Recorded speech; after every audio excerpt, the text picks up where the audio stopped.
ক্ষুদ্র একটা ছোট মোবাইল দিয়ে এই ভিডিওগুলো তৈরি করা এবং আমার ছোট্ট একটা এই ব্যবসা থেকে আমি 2 পয়সা কাজ করে আমার পরিবার চালাই।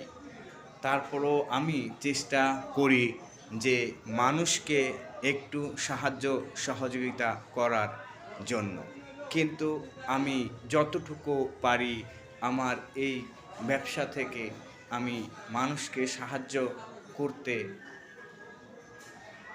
করতে চাই এবং করি। সবাই তো ক্যামেরায় দেখায়, কিন্তু আমি কখনো ক্যামেরায় কোনো কিছু দেখাই না, কারণ এই ক্ষুদ্র একটা ব্যবসা আমি করি এবং চালাই।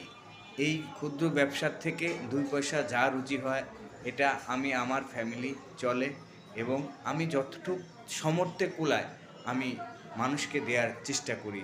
ভালো থাকবেন ভাই, অবশ্যই আপনারা আমাকে সাপোর্ট করবেন। আল্লাহ হাফেজ।